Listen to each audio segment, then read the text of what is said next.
Okay okay, हो गया, वापस आ जाओ। Page number 153।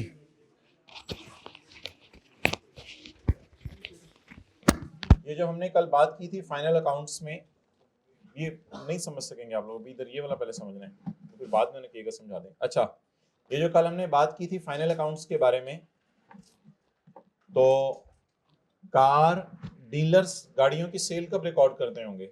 भाई देखो इधर, कार डीलर गाड़ियों की सेल कब रिकॉर्ड करते होंगे? On 31 March our car manufacturing division consigned. अच्छा, हम कब सेल रिकॉर्ड करेंगे ये सवाल है, कार डीलर नहीं, यानी manufacturer. On 31 March our car manufacturing division consigned several vehicles to independent dealers.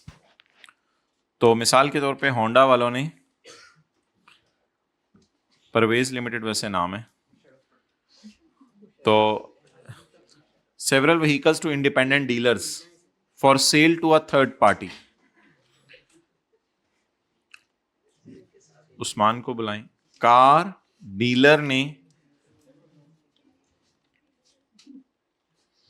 Parvez, जो कि गाड़ियां खामोश बनाता है, उसने गाड़ी किसको दी? डीलर को। डीलर किसको बेचेगा? कस्टमर को, सरासिफ को। पहले पढ़ लें फिर नोट कर लीजिएगा। On 31 March Honda consigned several vehicles to independent dealers for sale to third parties.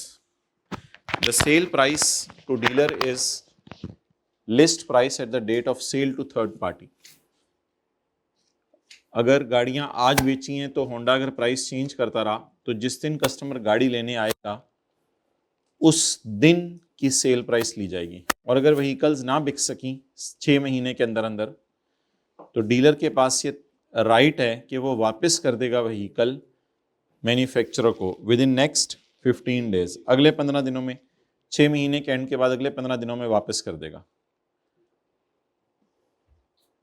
31 मार्च को ही भेजी हैं। Discuss how the above transaction should be accounted for in the books of Parvez. Parvez ने भेजी हैं, इस वक्त खड़ी कहां है? डीलर के पास। परवेज ने भेजी हैं, इस वक्त खड़ी कहां है? एक बात याद रखिएगा, ये डीलरशिप में इसको कंट्रोल ट्रांसफर नहीं होता, ये गाड़ी इसी की रहती है। और ये सेल तब बुक करता है जब डीलर गाड़ी किसको भेज देता है? कस्टमर को। तो सवाल में लिखा हुआ है no vehicle is sold yet. अभी तक कोई व्हीकल नहीं बिकी। तो अब ऐसे ही आई कि अपने जरा बात फैलाने के लिए पांचों चीजें डिस्कस कर दी। There is a contract for sale of car between Parvez and dealer, confirmation of respective rights. ये 5 बातें कॉन्ट्रैक्ट में लिखी हुई थी। ये जो आप जाके देखिएगा उसकी थ्योरी रिवाइज कीजिएगा, ये 5 बातें वो हैं। There is only one performance obligation, that is transfer of car. As per the contract, transaction price would be the list price on the date of sale during the 6 months period. Thereafter, चाहे सवाल में वाजे mention नहीं है, after lapse of 15 days the list price applicable on 16th day would be the, यानी 6 महीने तक wait करें। और अगर 6 महीने के अंदर ये गाड़ी जो है वो बिक गई, वेल एंड गुड। वरना 6 महीने के बाद 16वें दिन तक अगर गाड़ी हमारे पास ना आई तो हम समझ लें कि गाड़ी बिक गई है। अब डीलर हमें गाड़ी वापस नहीं कर सकता, डीलर जो मर्जी करे अब इस गाड़ी का। Since there is only one वादा, no question of allocation of transaction price arises.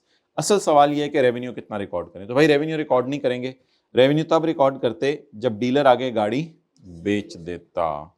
तो ये सिंपल इसकी एग्जांपल ये है कि आपने दोस्त को कहा कि भाई ये माल्टे लेके आया हूं मैं अपने इलाके से, मैं उधर बाग है मेरा माल्टों का, आप डीलर बनो, ये माल्टे बेचो, और अगर ना बिक सके मुझे वापस कर देना, आप डीलर हो।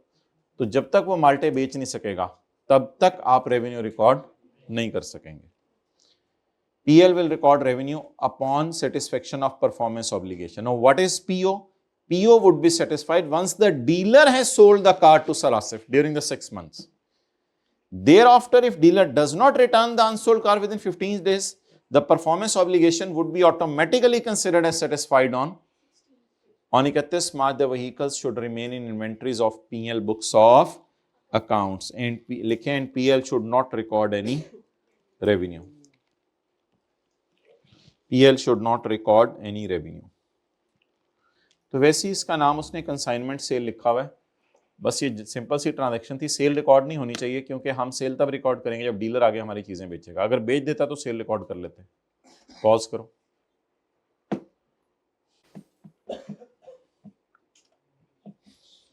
ओके, चटनी की आवाजें आ रही हैं, एक्स्ट्रा चटनी, मीठी चटनी, स्पाइसी, नॉन स्पाइसी। भाई ये सारी चीजें तो जन्नत में पूरी होंगी, आप इतनी डिमांड्स। ओके चलें जी, बच्चे बच्चे आ गए हैं। अब बिल्कुल एक लाइट मोड पे डिस्कशन करनी है हमने। IFRS 15, IFRS 9 निकालें। IFRS 9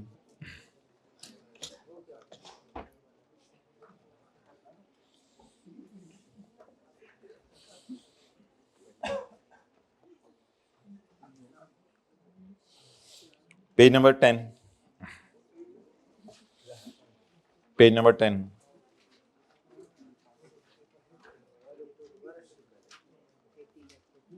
ओके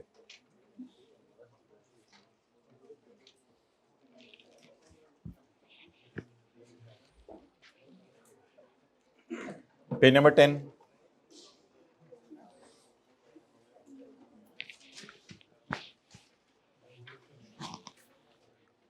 किताब की तरफ नहीं देखना, किताब तो आनी जानी चीज है, इधर देखें, जहां जल्जला आया था वहां देखें।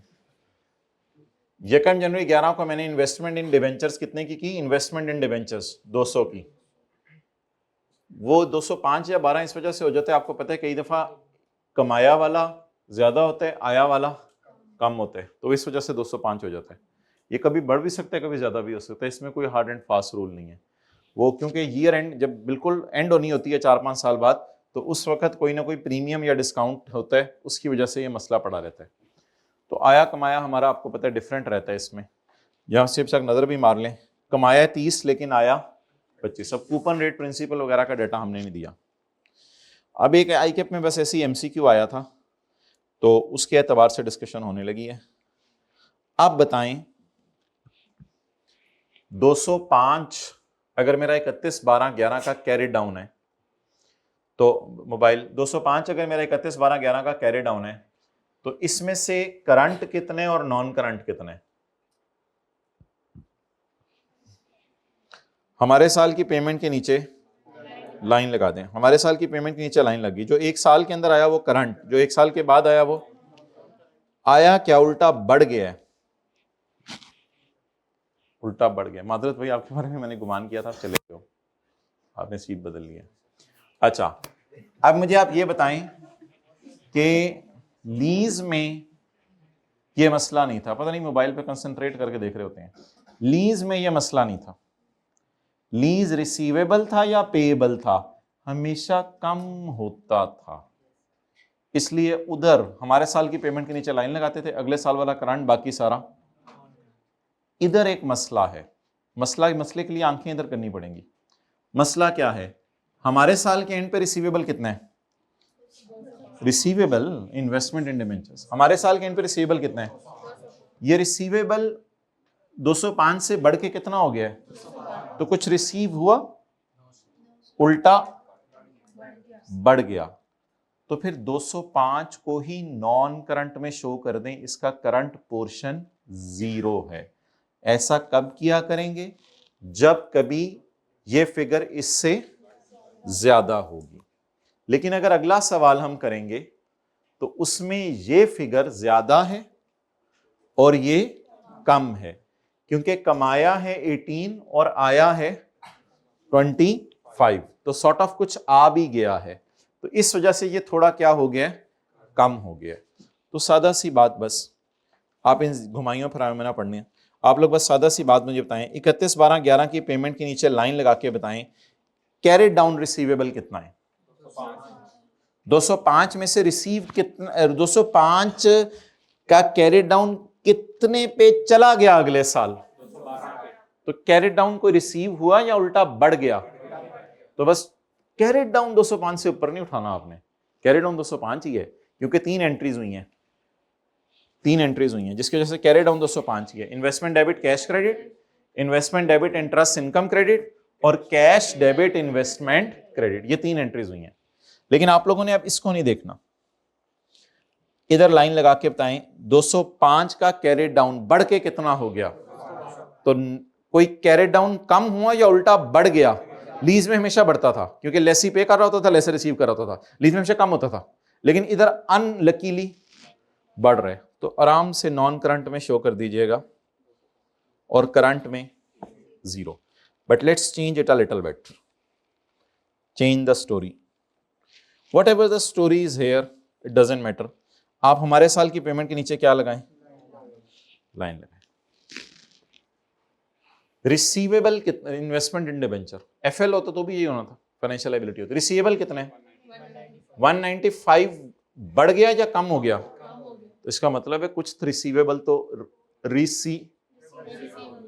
तो अब झटका तरीका लगाएं, अब क्या करें। मेरे ख्याल से ऐसा करें कि 195 पकड़ें, 195 पकड़ें, इसमें से 188 माइनस करें, इसको शो कर दें करंट में और करंट में वो तो ओहो मैं तो वो नहीं देखा, वो तो मैं अपने अल्फाज खुद लिखूंगा, सॉरी अगर आप उधर से कंपेयर कर रहे थे। आप 195 को इधर कर लो, 195 को पकड़ें, उसमें से 188 माइनस करें, तो रिसीवेबल कितने से कम हुआ, 1 साल के अंदर 7, तो बाकी कितना बच गया 188। ये 188 ये वाला नहीं है, ये बेसिकली निकला तो इससे ही है, लेकिन 195 के 2 हिस्से की हैं। तो 195 का कितना पोर्शन 1 साल के अंदर आ गया और बाकी कितना बचा। अच्छा, ऐसा कब किया करेंगे, ऐसा तब किया करेंगे जब अकाउंटिंग ईयर एंड और डिबेंचर ईयर एंड सेम होगा, जब अकाउंटिंग ईयर एंड और डिबेंचर ईयर एंड सेम होगा। ओके, अब जी एग्जांपल्स करना शुरू करते हैं। Example number 2A, financial liability, date, effective, coupon और बैलेंस। लोन लिया 300, 1 जनवरी 12, 31/12/12। इफेक्टिव रेट जो है वो इफेक्टिव जो है 50 कर ले और कूपन जो है वो 30 कर ले, कितना हो गया अब बताएं।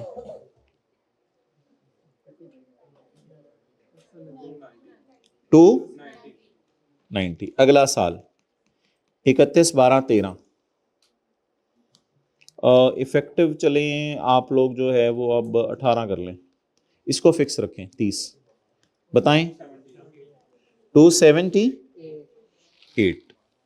अब आप हजरात अपने रजिस्टर के ऊपर लिखे निकाल के IFRS 9 current non current bifurcation, और उसके बाद लिखें example 1 as in book, example 2 as in book, ताकि तरतीब रहे।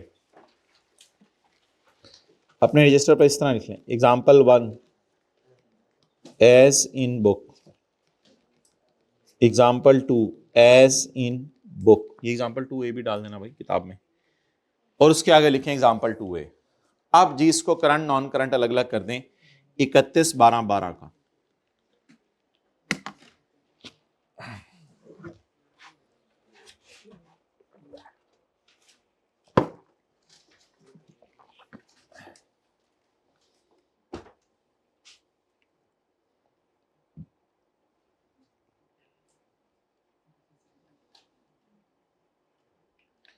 भाई, इसको B कर दो, अगले का मैंने C रखा है।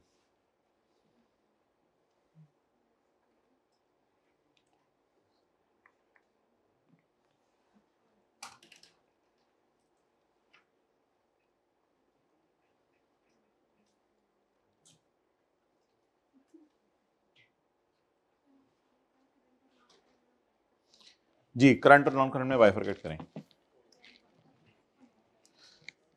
अच्छा जी, हमने आपको एक मिनट इधर देखें, हमने आपको बताया हुआ था कि बैलेंस शीट में जाया करेगा 290, हमने आपको बस ये बताया हुआ था बैलेंस शीट में जाया करेगा 290, लेकिन आज इसको हम क्या करवा रहे हैं, bifurcate. 31/12/12 non current liabilities, financial liability, current liabilities, current portion of financial liability.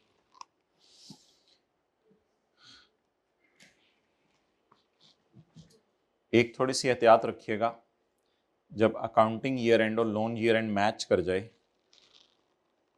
तो इसको इग्नोर कर दीजिएगा। हमारे साल की पेमेंट के नीचे लाइन लगाइएगा और बताएं लोन वापस हुआ है या लोन बढ़ा है। क्या लग रहा है आपको? फिर निकालें। अगर ये 292 हो जाता ना, यानी 290 बढ़ के 292 हो जाता, फिर मैं कुछ और बताता आपको, अभी लोन का कैरी डाउन कितना है? 290। कितना हो गया है? 278। तो टोटल कितना है? टोटल तो यही जाता था बैलेंस शीट में यही जाता था। हम इस टॉपिक में ना हम एज इट इज इसको उठा लिया करते थे, हम उसमें वो लाइन नहीं लगाया करते थे। तो what is total carry down? 290। 290 कम होके 278 पे चला गया, तो कितना लोन वापस हुआ? 12। बाकी फिर वो यही वाला 278, क्योंकि दोनों का टोटल किसके बराबर आना चाहिए? 290, because carry down is 290।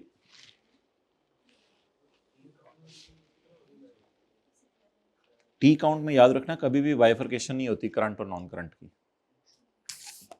T count में कभी भी बाइफरकेशन नहीं होती करंट नॉन करंट की।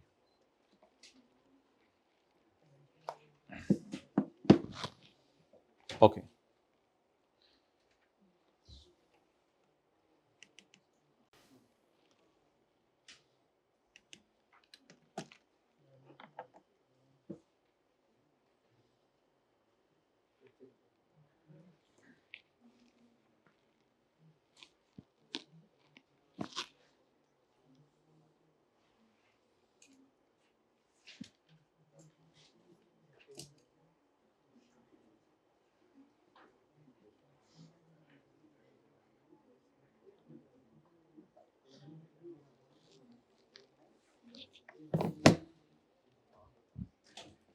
कौन सा स्टैंडर्ड है जी? IFRS 9।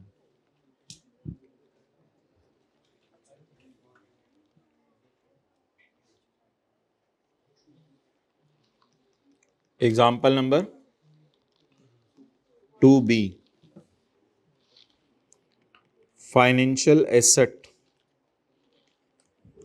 बस ये इधर ही कर लें, अब घर जाके क्या करना है, इधर ही बस खत करके इसको खत्म करें। कूपन बैलेंस,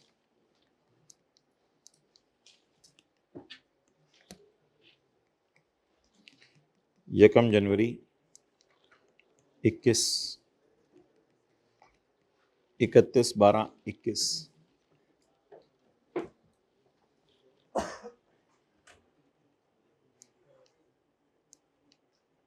जी बताएं। 390।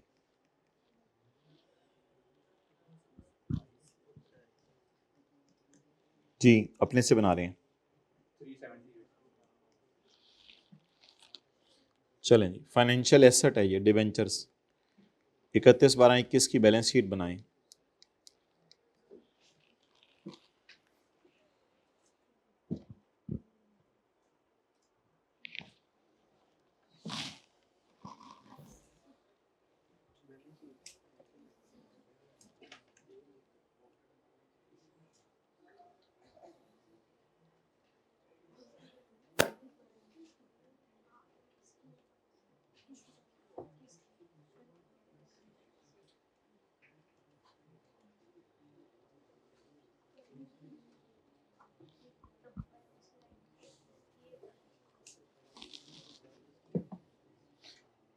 ये financial asset investment in debenture ही हो सकते हैं, इन्वेस्टमेंट इन शेयर का तो इस तरह का बनता नहीं था।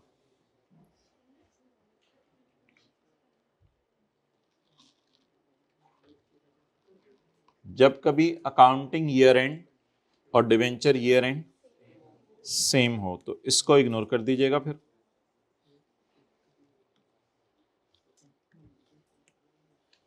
हमारे साल की पेमेंट के नीचे बैलेंस शीट में ये जाना है 390, भाई ये बात याद रखिएगा, बैलेंस शीट में 390 जाना है। इन्वेस्टमेंट यानी रिसीवेबल होता है ना, इन्वेस्टमेंट डिबेंचर होता है लोन देना, जो लोन दिया हुआ था फाइनेंशियल एसेट, मतलब इन्वेस्टमेंट इन डिबेंचर्स, जो लोन दिया हुआ था वो क्या हो गया, इसको नहीं देखना, जो लोन दिया हुआ था वो क्या हो गया, कम हो गया। Non current asset, current asset, investment in debentures, current portion of, कितना लोन था दिया हुआ, कितना रह गया, कितना वापस हो गया। इसकी हिकमत देख लें, ये है कि असल में इधर 38 आ रहा है, इधर 12 ज्यादा पे हो रहा है, वो इसकी हिकमत के पीछे नहीं जाना, हम कोई हकीम नहीं बनना। अच्छा 390 में से 378 उधर चला गया, तो बाकी कितना बच गया 378, टोटल बराबर आना चाहिए किसके 390 के।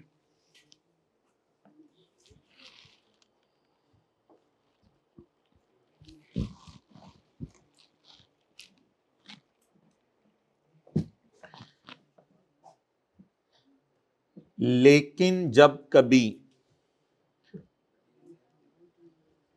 अकाउंटिंग ईयर एंड और अमोर्टाइज उसका लोन या डिवेंचर का ईयर एंड डिफरेंट हो, तो फिर इसको काटेंगे नहीं हम, फिर एक डिफरेंट मेथोडोलॉजी है, वो भी बड़ी इजी है क्योंकि आपने कैरी डाउन बैलेंस शीट में आपको लेके जाना आता है उसमें।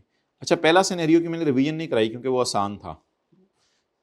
पहला सिनेरियो क्या था, कैरी डाउन उल्टा बढ़ गया, तो बस कुछ नहीं, बस 205 को किस में शो कर दें, नॉन करंट में, इसकी मैंने रिवीजन नहीं करवाई। अच्छा जी, अब हम एक दो सवाल करते हैं रिवीजन के लिए जिसमें डिफरेंट ईयर एंड्स हैं,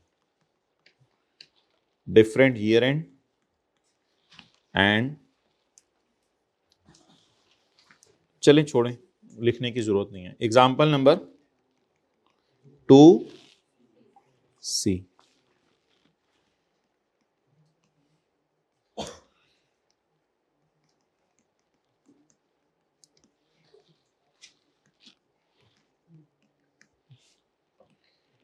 यकम अप्रैल 2001, इधर देखें भाई 300, जवाब 314, 31 मार्च 2002। हमारा ईयर एंड है, चुप रहो जरा, 31/12/2001, financial liability, current liability, current portion of financial liability. इसकी मेथोडोलॉजी आप मेरे से समझें, फिर प्रैक्टिस अगले सवाल में करेंगे।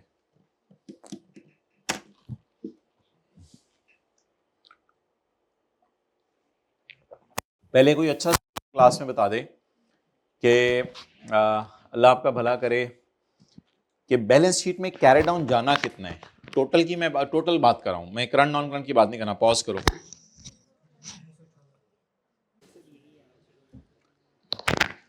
अच्छा जी, बैलेंस शीट में मैंने आपको बताया था जाना है 300 जमा 20 इंटू,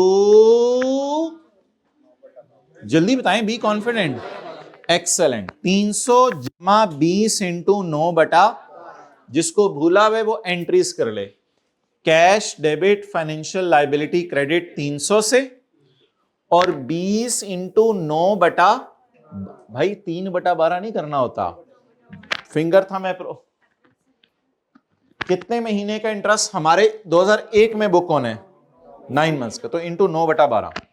अब आप ऐसा करें, मेरा ये मशवरा होगा कि इसमें आप पेपर में वर्किंग नंबर 1.1 कर लीजिएगा। मुझे आप कैरी डाउन वैसे निकलवा दें 31/12/1 का, कैरी डाउन वर्किंग में निकलवा दें 31/12/1 का, 300 प्लस 20 इंटू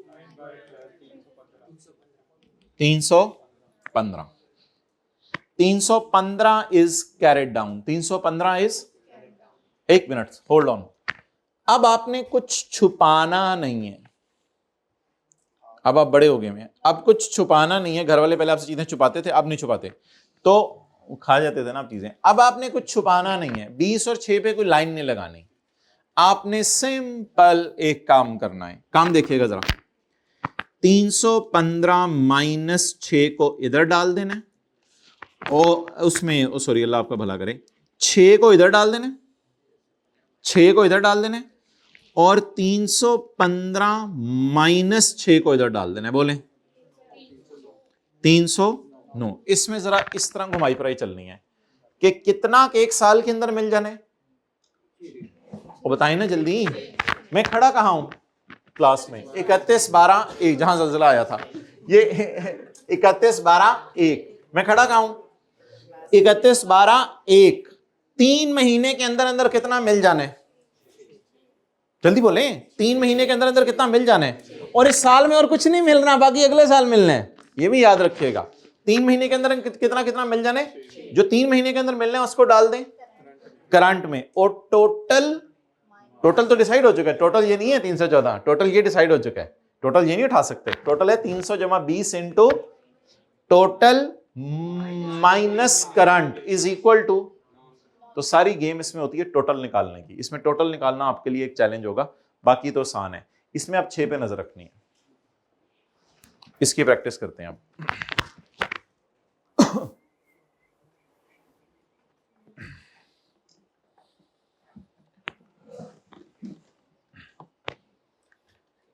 बिस्मिल्लाहिर्रहमानिर्रहीम।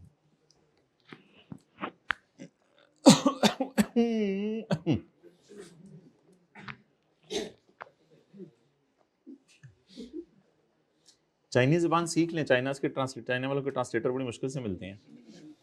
चिंगमिंग शुरू हो गया है। ये छुट्टियां आएंगी पेपरों के बाद। वैसे प्लान ये है कि यानी 11 को पेपर होगा तो 12 को क्लासें शुरू हो जाएंगी। वैसे तो 11 को शाम को कर लेंगे। नहीं, ईद की छुट्टियां तो नहीं बनेंगी ना ऑब्वियसली नेक्स्ट सेशन में, वो फिर ईद की छुट्टियां ओके। वो कहते हैं मेरे आर्टिकल शुरू हो जाएंगे, फॉर्म वाले दे देंगे छुट्टियां, रिजल्ट से पहले इसके आर्टिकल शुरू हो जाने। आप लोग इधर आए, एग्जाम्पल 2D, एग्जाम्पल 2D तो गाड़ी है। अच्छा चलें जी, बड़ा कोई फन्ने खां अगर बैठा हुआ है क्लास में तो उसके लिए ये सवाल है, गुरूर नहीं करना, गुरूर का सर नीचा, अंजुम का ऊंचा।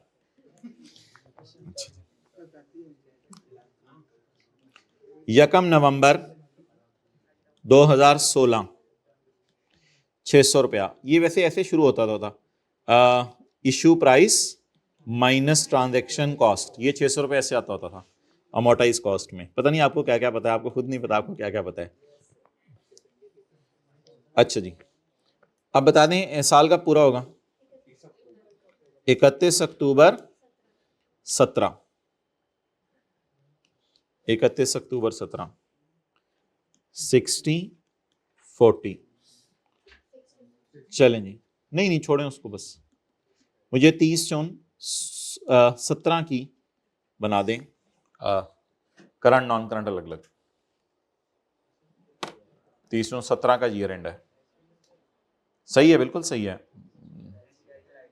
क्या? अच्छा वो तो बस FL कर लें।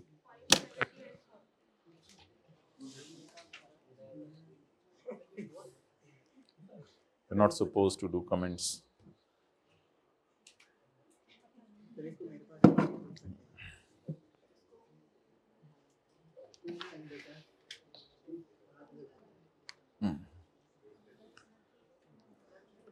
नहीं यार भाई, अक्लमंद लोग हैं सारे बैठे हुए, हम क्या करें। बस अब बड़े हो गए हुए हैं, एहतियात किया करें। घर में कोई कज़न फीमेल आ जाए दूसरे कमरे में चले जाया करें, एहतियात किया करें, बड़े हो गए हुए हैं। ये तो आप लोग एहतियात करेंगे ही कोई नहीं, ना नानकों की साइड से कज़न है ना दादकों की साइड से कज़न है। यार तूने बहुत लंबी छोड़ी है वैसे। अच्छा चलो, हो सकता है हो ऐसे हो। जी क्या बोला था मैंने पहले, ईयर एंड। अब जो भी मैंने बोला था लिखा हुआ प्रिवेल करेगा।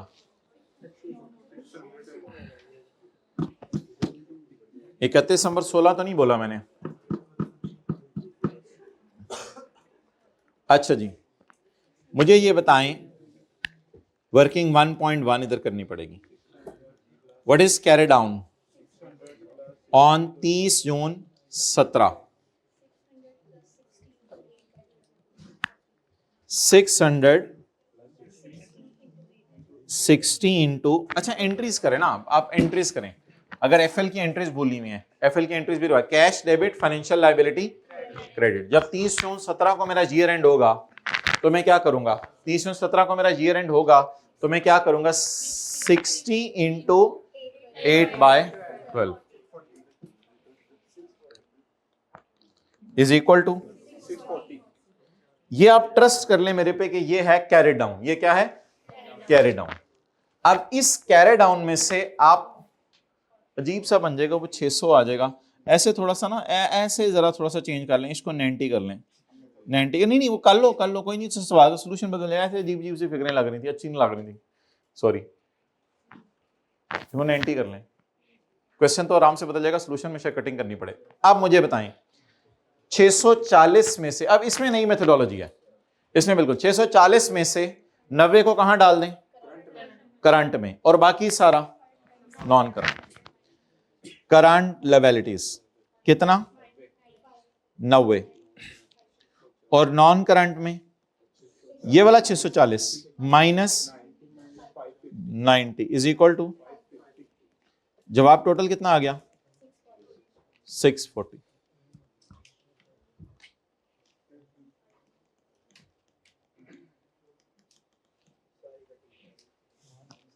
सारी कटिंग करा दी तू, पहले बड़ा नीट रजिस्टर मेंटेन किया रे अम्मी, अम्मी मेरा रजिस्टर खराब करा दिया।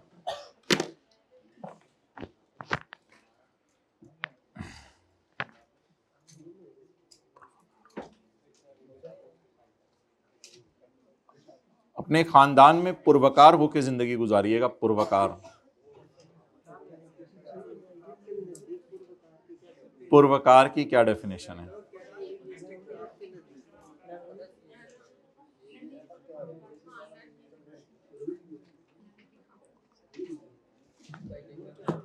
हो गया जी।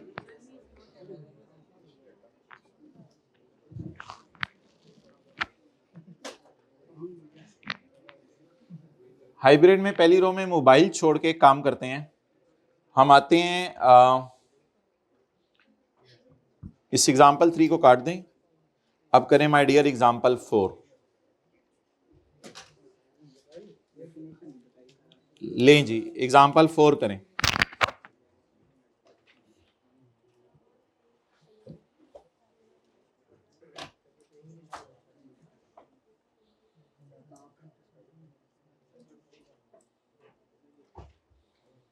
जी माय डियर, असल में यहां तक आपको लाना था, ये आईकैप की किताब का एमसीक्यू है। अब तो शायद पता नहीं मिलेगा नहीं मिलेगा, ये जरा जल्दी से बना दें। अमोर्टाइजेशन शेड्यूल बनाएं पहले, और फिर करंट नॉन करंट अलग अलग कर दें।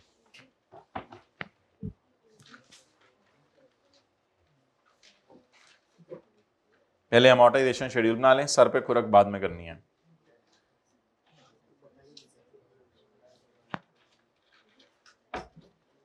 सो जा छोटे काके सो जा, लाल पलंग। ओ भाई उठ जाओ, क्लास हो रही है, चलो।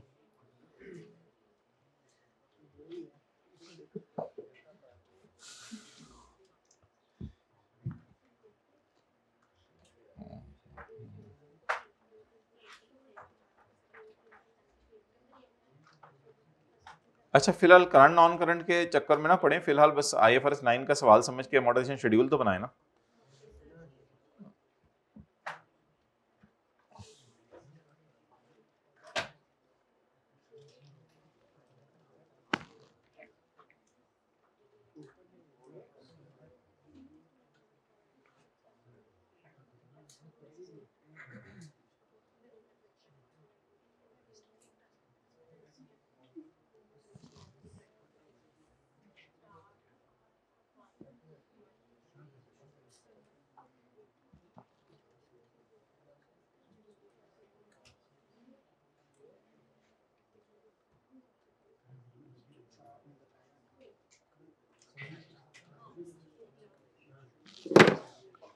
चलें जी, 84 कौन बोले? Well done. 84 नॉन करंट है और current zero. Well done, current zero. कई साल हो गए ये सवाल कराते हुए। Well done. ऑन यकम जनवरी 2015 Yasir limited issue debentures of 80 million. अच्छा, डिवेंचर्स ऑफ 80 मिलियन लिखा हुआ है, फॉर नहीं लिखा हुआ, तो फिर फॉर भी फेस वैल्यू ही होगा, तो फेस वैल्यू और वो बराबर है। रीपेबल एट प्रीमियम है ना, वो तो बाद की बात है, 5 साल बाद की। द कूपन रेट इज ये, but effective interest rate is 10% per annum. year at which amount these debentures should be presented in balance sheet under the heading non current। Non current में कितना जाना है और करंट में? अच्छा जी, पहले बताएं हमारा डिवेंचर हमने लोन लिया कब? 15, और हमारा ईयर एंड कब है? अब ये वो इंटरेस्ट और कैश को छुपाने वाला सिनेरियो है या सब कुछ खुला रहे? सब कुछ खुला रहे, सामने नजर आए। Date, effective rate, coupon rate, balance, issue price minus transaction cost is equal to 80। यकम जनवरी 15, 31/12/15, 8 0 coupon bond, sorry, working number 1.1, 80 plus into 6 by 84 जाना है बैलेंस शीट में। इस 84 में से कितना अगले साल में पे हो जाना है? 0। यही सीख है अभी सारे सवालों, और बता दें यही सीख है। तो अब क्या करें, नॉन करंट लायबिलिटीज और करंट लायबिलिटीज ने तो सब कुछ ही दिखा दिया, ना करो खुदा के लिए, बस कर दो। Financial liability. अच्छा, इस मेथड में आपने देखे हम पहले करंट नहीं निकालते होते, इस मेथड में करंट गिवन होता है, सॉर्ट ऑफ करंट उठाना होता है, बस निकालना नहीं होता। पिछले में करंट निकालना पड़ा था। टोटल कितना करंट में चला गया?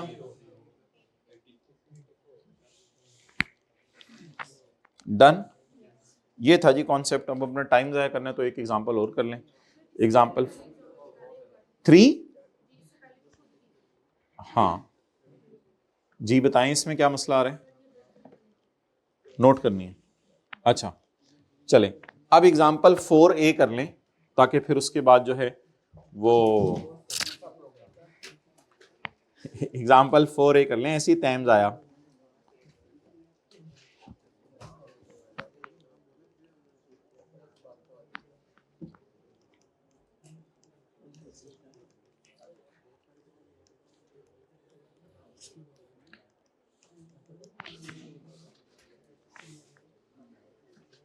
अच्छा जी, यकम जनवरी 12 FL 900, यकम अक्टूबर 12, चलें कर ले, यकम अक्टूबर 12, 30 सितंबर 13,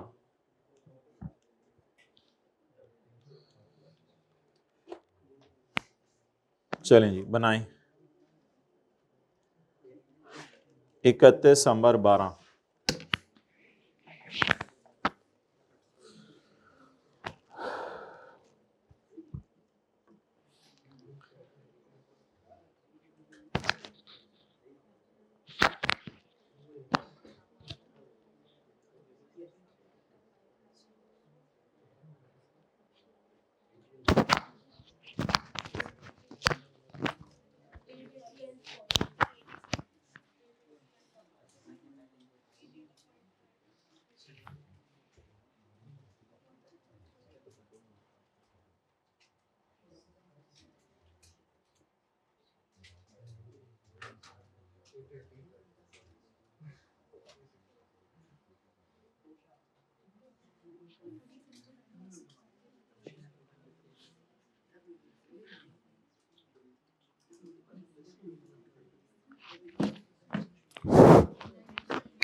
जी वर्किंग 1.1 31/12/12 कैरी डाउन 900 प्लस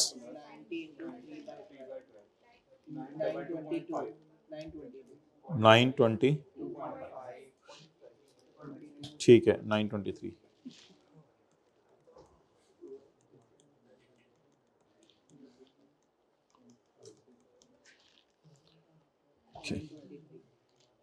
42 को करंट में डाल दें। लेकिन वैसे अगर सेमी एनुअल का सवाल हुआ ना तो 2 पेमेंट्स उठानी पड़ेंगी। ये एनुअल का सवाल है, मतलब ये लॉजिक याद है ना, 31/12/12 के बाद 31/12/13 तक सिर्फ एक पेमेंट है 42 और 923 माइनस 42 881। अच्छा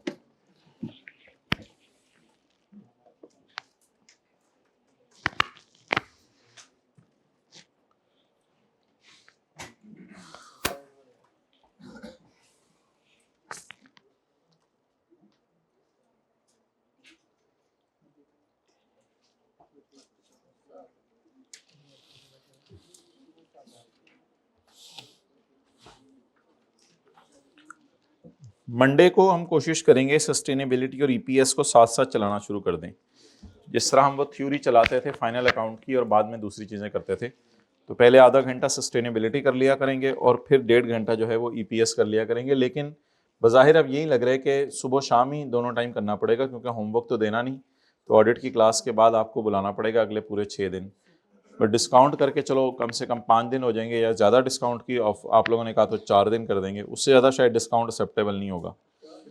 तो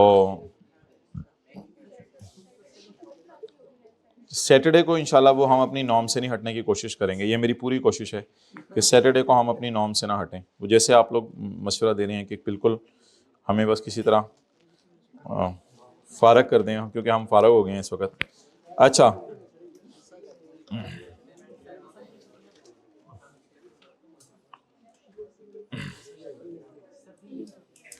ओके चलें टेक लगा लें जल्दी से। पेज 252 पेज 252 बताएं माय डियर, IFRS 15 के MCQs बस जितनी देर में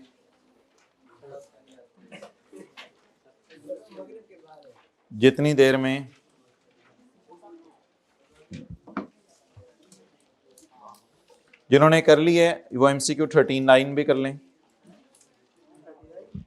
30 40 39 दोनों कर लेना। पेज 252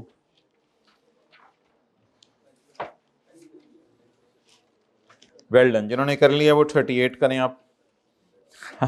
सीधे सहाई नहीं कर अंजाम।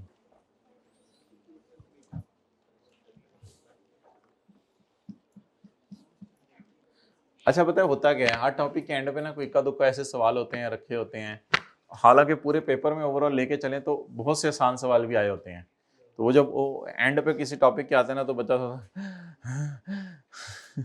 जी आधा पेपर आई क्या कहते हैं पास करके आ जाओ, तो चीजें इंशाल्लाह समझ आ जानी है। जब पागलों की तरह लगे रहें, बस लगे पागलों की तरह।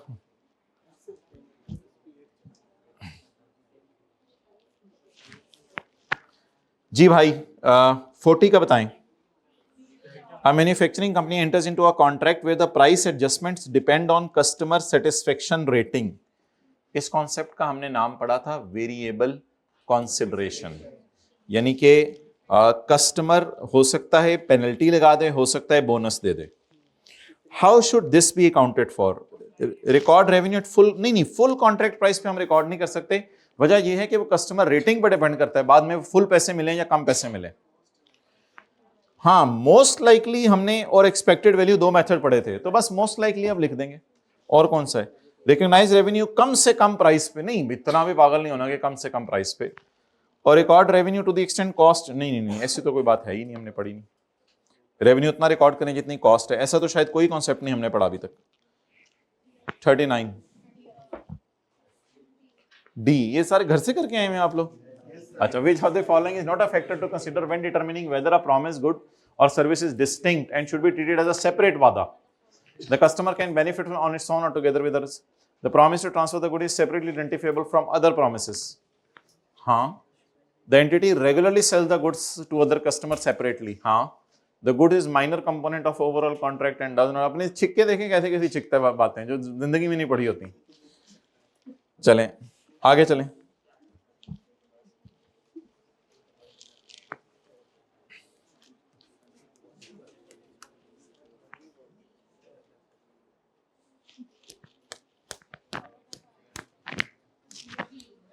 बी, ये आप माशाल्लाह, which of the following contracts requires revenue recording over time rather than at a point in times? Laptop बेचा दुकानदार ने, रेवेन्यू कब रिकॉर्ड करे?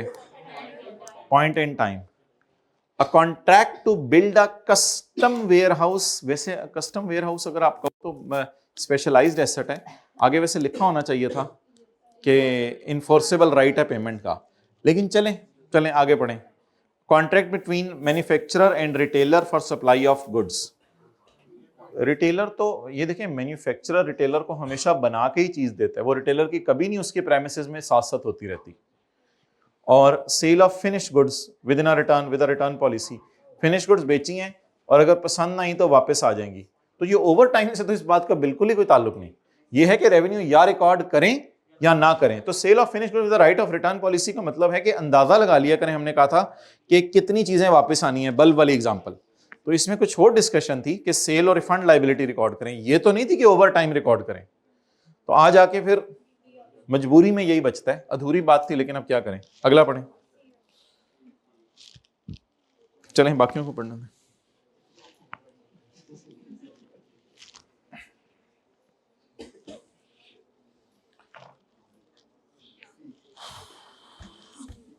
सीटा, सीटा भी होता है और ए एटा, अच्छा ए अल्फा, मैंने कहा कि एटा शेटा प्रोग्राम बरादरी कोई कराचियां दिया है। Two or more of the contracts with a customer can be combined as a single contract if they are negotiated single commercial objective, price of one depends on the other promise और single PO, ये वाला था। ये contract combination में पढ़ा था हमने, contract combination में एज इट इज वहां से उसने थ्योरी पूछी है।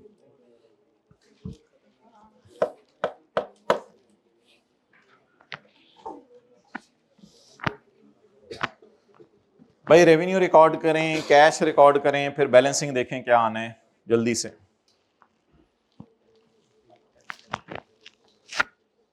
On Yakam January, company entered into a non-cancelable contract with its client to implement a software by 30 June.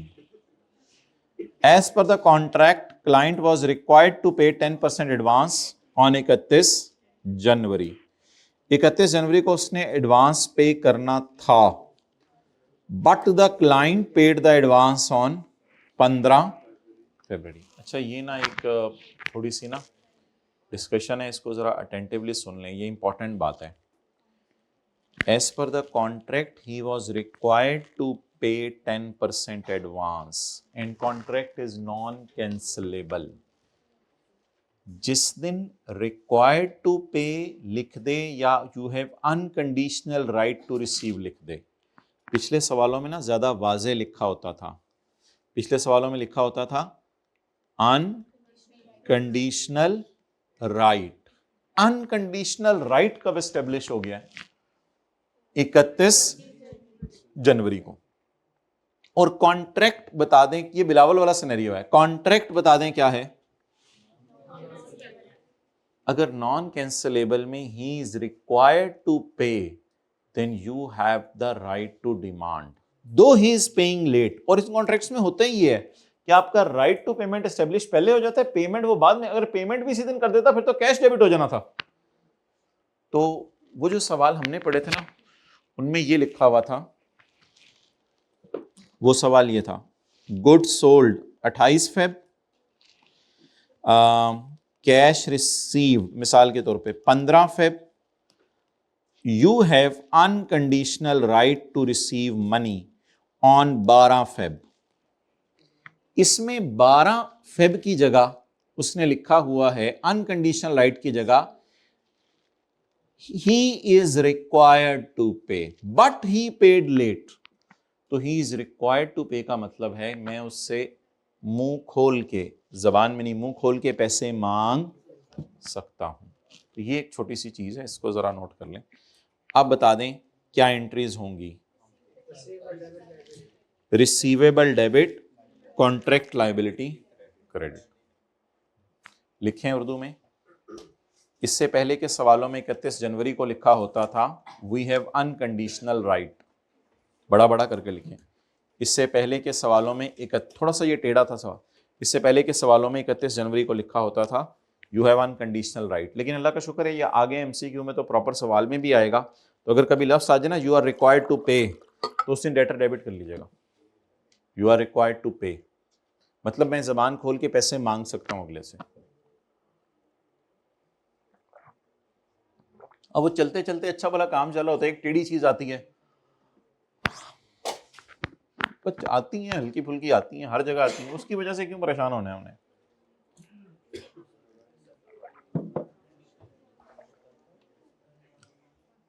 नहीं कंडीशन तो कोई नहीं है, फलां प्रोडक्ट बेचो, ये करो वो करो जी। इससे लिखो, इससे पहले सवालों में लिखा होता था you have unconditional right to receive money, और आज क्या लिखा हुआ है, रिक्वायर्ड टू पे।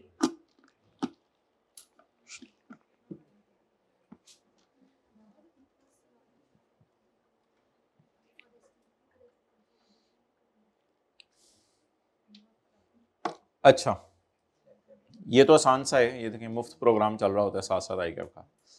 बता दें जी रेवेन्यू कब रिकॉर्ड करना है, ओवर टाइम। पहली बात क्यों नहीं अधूरी है, और दूसरी बात तो at a point in time record करते हैं, और डी बात भी अधूरी है।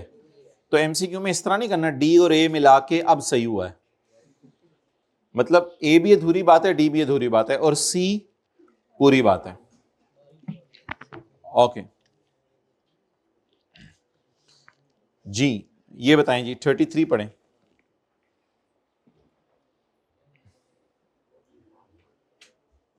भाई वो उस्मान को कॉल करें, 33 पढ़ें।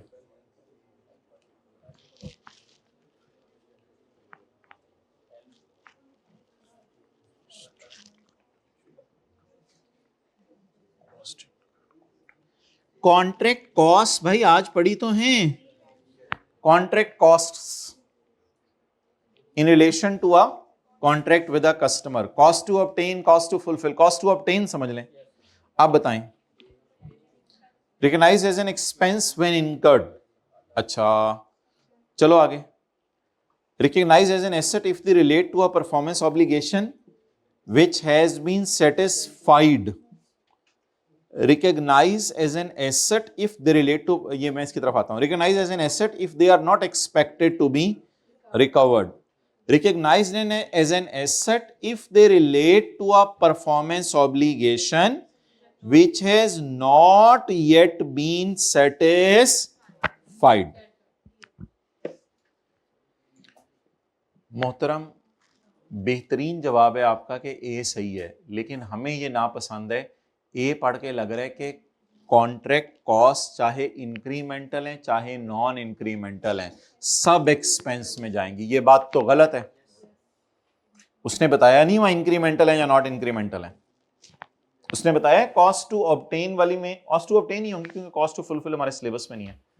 कॉस्ट टू ऑब्टेन होती हैं कॉन्ट्रैक्ट पकड़ने के वक्त की कॉस्ट, कॉस्ट टू फुलफिल होती है बाद में ईंट बजरी सीमेंट। तो कॉस्ट टू ऑब्टेन कॉन्ट्रैक्ट ही होंगी। Record as an expense with income, ये अधूरी बात है क्योंकि कुछ को कैपिटलाइज भी किया जाता है।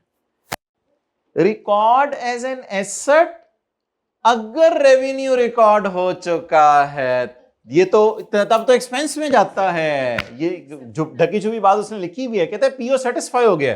पीओ सेटिस्फाई का होने का मतलब क्या होता है, रेवेन्यू रिकॉर्ड हो चुका है। और हमने कहा था अगर रेवेन्यू रिकॉर्ड हो जाए तो फिर तो एसेट नहीं बनाना, फिर तो कहां डालने हैं, जल्दी बताएं जल्दी बताएं, एक्सपेंस में डालने। याद है किसी की बात, कहते हैं एक मिनट, कहते हैं PO has been satisfied, what does it mean, revenue has been recorded, और कहते हैं अब कॉन्ट्रैक्ट कॉस्ट का एसेट बना लो, फिर तो मेरे ख्याल से एक्सपेंस में जानी चाहिए। Record as an asset if they are expected to be recovered from customer था, not expected to be recovered तो नहीं था। और उसके बाद record as an asset if they relate to PO which has not yet been, कहते हैं अभी परफॉर्मेंस ऑब्लिगेशन पूरी नहीं हुई, रेवेन्यू रिकॉर्ड नहीं हुआ, इसलिए इसको एसेट बना लो। अगर आप लड़ने पे आए तो ये बात भी अधूरी है, क्योंकि अगर ये ऐसी चीज है जो कि पहले वाली है, कॉस्ट टू ऑब्टेन में बिडिंग वगैरह है, तो चाहे परफॉर्मेंस ऑब्लिगेशन सेटिस्फाई नहीं भी हुई तब भी उसको एक्सपेंस में डाला जा सकता है। लेकिन आई के अपने ऑप्शन डी टिक की हुई है, बिकॉज अल्हम्दुलिल्लाह it is not a past paper question. Past paper में इतने ब्लेंडर नहीं मारता। एक थोड़ी सी डिस्कशन हमें मजे की मिल गई, इससे और ज्यादा और कोई फायदा नहीं हुआ, तो खींचतान के उसने डी में इस वजह से डाला हुआ है। जाएं जी, अल्लाह हाफिज।